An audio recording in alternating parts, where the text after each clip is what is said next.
it's Marley and today is Q&A day. So I got a question from Shauna. She says, I watch your videos on YouTube and follow along all your different social media channels. Thank you. I was wondering if you have any advice for a new business. Ooh, yes, I do. I recently became self-employed, but I'm struggling with time management and confidence to put myself out there to gain new clients. Could you advise on how you manage these issues? I would really appreciate any advice at all. Hoping to hear from you soon, Shauna. Oh my gosh. So first of all, congratulations on becoming self-employed. Being a business owner and entrepreneur can be hard work, but it is so worth it. I so appreciate the freedom and flexibility that I have, being able to work for myself, create my own opportunities and my own income. One of the things that was such a struggle with working for someone else or being in a 9-to-5 is I needed permission to take a day off or needed permission to go on vacation. You get to live by your own rules now, so I'm so excited for you that you have that. First, let's dive into the first part of your question, which was about time management, which is something that I learn more about all the time, about the best strategies and tips and tricks to being productive. So one of the biggest things that I would recommend is that I schedule my day the night before. And if I don't do this, what I do is I get to my desk in the morning and I'm like, oh, I guess I'll check my emails and oh, I forgot about this that I have to do. And I end up like puttering around my to-do list instead of doing the valuable things that I should be doing first in the day. And I also want you to think about what are the tasks that are valuable to you? What are the tasks that are generating revenue for your business? Or do you have these kind of admin tasks or tasks that a virtual assistant or some other person on your team could be doing so that you can be doing the things that are actually moving your business forward? So when I'm scheduling my day the night before, I have my 3 most essential tasks that I need to get done for the week, and I look at what are the things that I need to do each day to get that done to complete my goal for the week. So I schedule my day according to the revenue generating tasks, what's most valuable for my time, but I also schedule in my breaks. So I'll schedule when I'm having lunch, when I'm going to the gym, because I want to treat those like non-negotiable meetings, because if I don't schedule them, they might not happen. So I make sure that I put that in my day too. But I actually block it out by time, that I actually say at 9 o'clock I check emails, at 10 o'clock I work on this project, at 11 o'clock I work on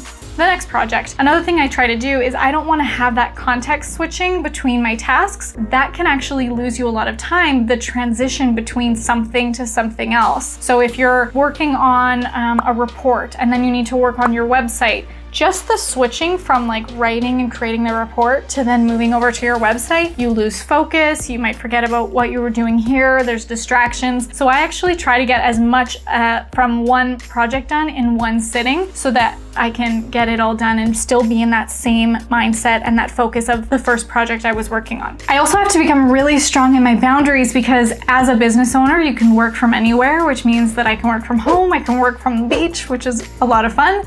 But I have friends or family that think that because I work from home, I'm available all the time. So I get phone calls or people will drop by or say, hey, do you want to go for lunch? And yes, being an entrepreneur, I have that ability and that freedom to say yes and go for lunch in the middle of the day and take a midday break. But sometimes that's not actually what's best for me in my business. So I have to have boundaries around these are my working hours and these are the times that I'm going to take a break. But that said, give yourself that treat of going for a midday lunch with a friend or going shopping, because also being an entrepreneur, you're likely to work more than a regular 9-to-5 because this is your business and the growth of the business and your income depends on you. So you're likely to work more hours than you would in a 9-to-5. So be sure that you are giving yourself that R&R that you need. And if you haven't heard of it already, check out the Pomodoro technique. There's a book on it. There's also an app. And what this is that you work in these sprints. So you have 25 minutes that you work and you're focused on a task. And you can have the app that counts 25 minutes for you, or you can just have a regular alarm clock timer that you work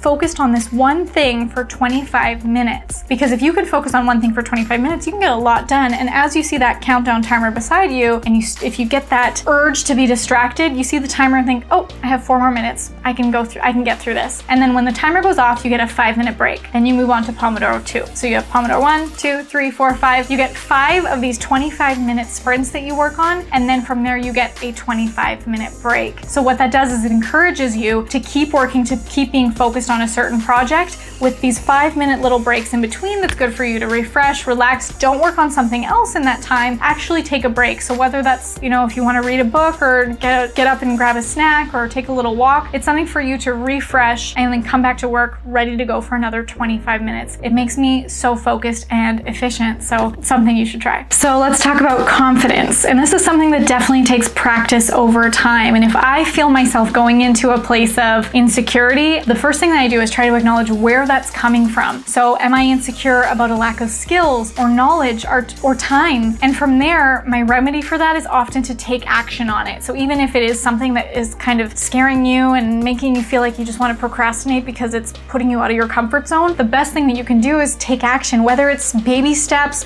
small steps, having someone hold your hand through it. Taking that action will move you towards what you need to do, to whether it's get better at that or push yourself to finish a project. So if I'm feeling insecure about something, I often recognize it as me needing to take action to improve my skills or to get down to what I was procrastinating on, likely because of fear or stepping out of my comfort zone. Another thing with clients, although I always want to appear confident, the truth is I'm not an expert in everything. So I want to give you a real life example of something that a client asked me for. So my client asked me if I knew very much about Huffington Post and how to get her article promoted on there and in the top spots on Huffington Post. And instead of coming right out and saying, I don't know, never worked on it before, I said, I'm not sure at the time, but if you give me till Monday, I can know it like the back of my hand. So I show them that confidence that I'm a go-getter, that I'm willing to learn. Or the other route that I could have taken is that I'm not an expert in that, but I know someone that is, and connect that person because we want to work together, we want to build our team, and have someone from my team that is an expert collaborate with us on the project so we can provide that value for our client. And then the client's happy because we didn't just say, I don't know, you've provided another route that you can go, whether you learn it yourself or whether you find the right person to support you.